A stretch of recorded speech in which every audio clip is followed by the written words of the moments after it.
There we go. What's up YouTube? My name's Quickie, welcome back to the channel. I'm cooking up side stands, look. It's not done yet, but, where are you? So we've had that little tab off here that would have pressed the side stand switch. Cleaned it all up a bit and I've reshaped this sort of foot end. This was dead square and stuff, and just because of the way that the side stand is going to sit, I don't want any sharp pointy stuff sticking out. It just looked wrong. Everything else on the bike is curvy, so this is getting curvy as well. Still needs dressing up, still need to sort a few little bits and pieces out, but it'll do for now. I just want to have a side stand on the bike so we can wheel it about and just plonk it on a side stand instead of cocking about with paddock stands basically. But anyway, I've tidied up my weld on the frame just a little bit as well, so this now sits where I want it to sit, so we just got to bolt the thing on and see what happens. Where's my nuts and bolts? Oh, there we go. Right, I've turned a little peg up here. I've turned a little peg up and I've stuck him on here as well. I've not dressed him up, he's just blobby welded on because it's really hard getting in there. There's not a lot of room. So he's on there, but that'll all get dressed up and welded properly and everything else when everything comes apart, and I'm welding all the rest of the frame up. So in the meanwhile, we can get all this lot shoved on. Which way do you go? That way. And see if I put the peg in the right place and I can get the flaming spring on it. That'd be good, wouldn't it? I am looking at different options for side stand switches because this is a big old clumpy thing and I'm not a fan, like at all. And I don't want to stick it on the outside. I want to like hide it up behind it sort of thing. But that one there is a little bit on the big side, it has to be said. So I'm looking at different options for smaller side stand switches. Come on, go on. Why aren't you going on? Oh, just go on. There we go. So yeah, just a momentary switch, which is smaller than that one, that I can hide up the back. What we might end up doing is having a little tab here and mounting it vertically behind the, because we've got loads of room here, so we could stick a switch vertically down the back there. If need be, I can always do it when the frame's out, because it really is just a case of, you know, making up a bracket for it to sit on, which would probably just like be a U-channel bit that's cut to the right length and whatnot. And we just do it that way. But I don't know, I need to find a switch that's going to do the do. This is all just temporary. We'll have a nice little dome nut or something on here, just because that'll help protect the threads a little bit. And then we've got a bit of grunting to do to get this on. How are you going to go? Like that? That way or that way? Well, that'll probably do. Let's give that a go. Call this tight. Tight! Oh, come on! Right, there we go. Right, he's on. He's properly tight. And that's only one spring as well. So, that's all right, isn't it? It sits quite nicely here as well, because it all runs true and whatnot.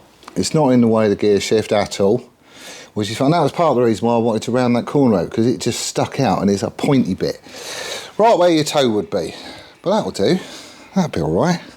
I'll have to take it off and dump it on its side stand and make sure it stands up. Right. What's next? Actually, what's the time? Bugger. Right, okay.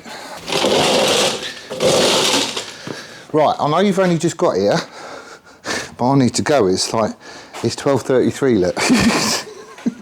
I should be disappearing to get ready for me work. However, before you go, I wanted to show you something. Where is it? Right, this is the S-Rad seat unit. It is huge, look. It's massive. It really is huge. This is always the thing that I hated about the S-Rads, is just this rear end. Because you've still got a hump or a seat pad to go on here. I mean, that's massive. Absolutely huge. And I'm not having one of them on the bike that I'm going to build. I'll show you what I've got. Right, this turned up the other day. I've not even undone it, look. But, give me a minute, I'll get it out.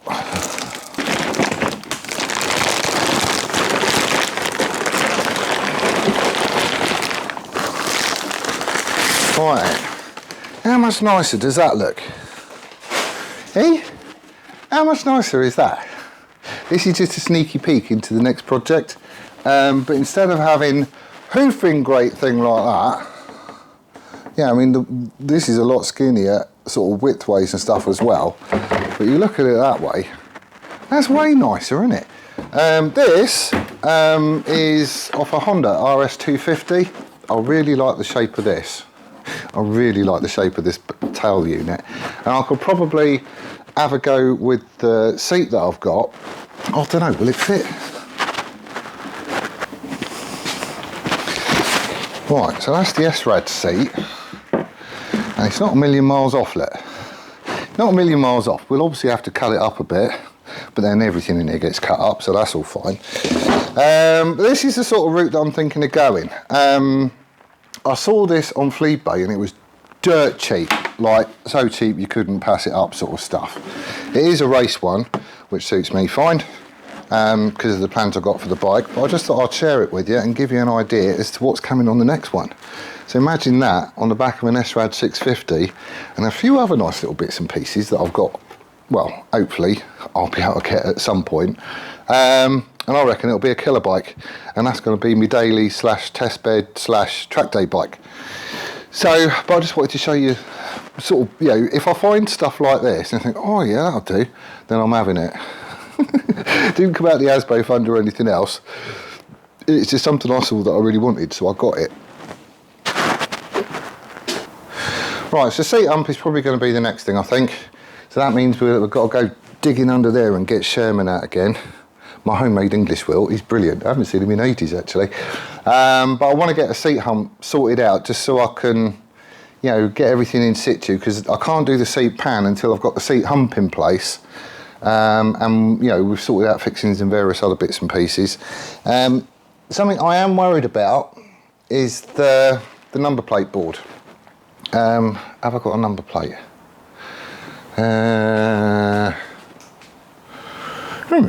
I'm sure I've got a number plate somewhere. I have got one, but it's a stupid little one. I want a proper sized one, because he's going to have to go through MSVA. I was sure I had another one kicking about. That looks like a number plate to me. How big's the standard one? I need to Google it, don't I?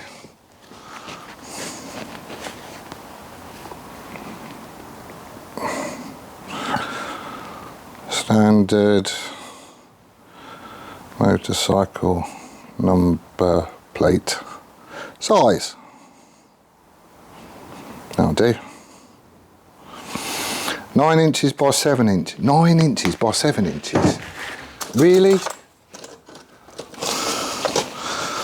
That is going to be massive, isn't it? Right, my number plate. 9 inches by 7 inches. That's huge, isn't it? I've got another number plate out there, but it's a diddy little small one. So anyway, I'm getting worried about this. Well, not worried, but I need to come up with a plan sooner rather than later as to what I'm going to do. So, ordinarily, you'd have it down here, like that. Thing is, it's not a lot of clearance between the bottom of the number plate and the rear tyre. And there was, who was he? Matt on his Z9 that he's got. He clobbered his number plate just by going over a bump.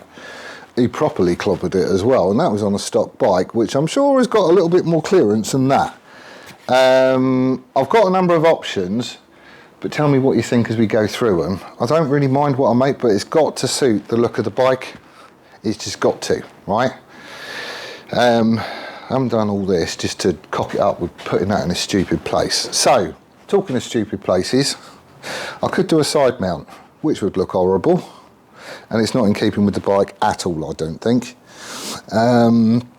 If you look at it from the back, it's just going to stick out a mile, and it's not the sort of bike to have one. If I go there, I'm going to have to tip it quite a lot. Now, you see motocross bikes and stuff where they've got a number plate on the back because it's road legal. A lot of them, it's like almost bloody horizontal. But I'm not sure. I need to check with MSVA, and you know, is there a minimum angle that this has to be set to? If there is, that's what I've got to go with. I could rake it out a little bit. That doesn't look horrible on the bike, and we do get a bit more clearance, and it'll be tucked up as close as I can get it anyway. But I don't know.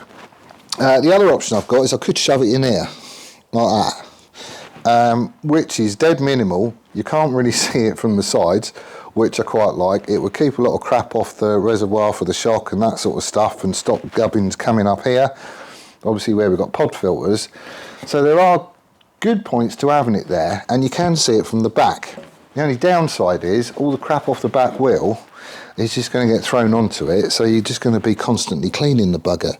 But you could go in like that. That isn't nasty. And if I angle it so it follows this frame tube here, you know, it does sort of all go. The other option is to do a tail dragger like that.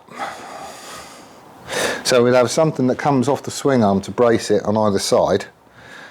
It would stop some of the spray coming off the back tyre, so your back ain't going to get as dirty if you get caught out in the rain.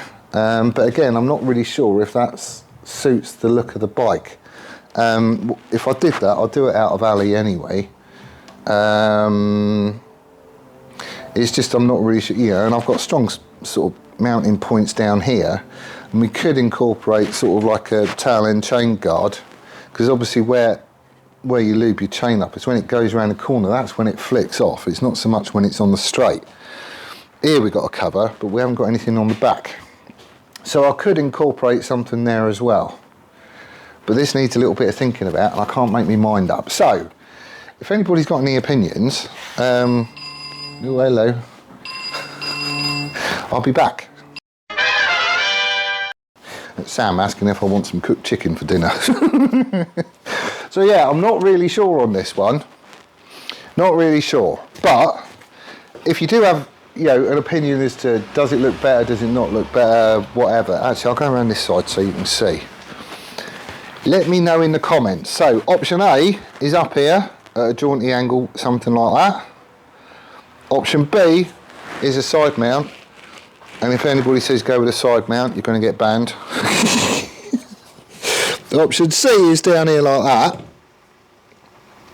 which does have good points about it. Or option D is a tail dragger, something like that. Right? So, if you have got an opinion, let me know. But in the meanwhile, I need to chip off. I've got chicken to eat. I'll be back.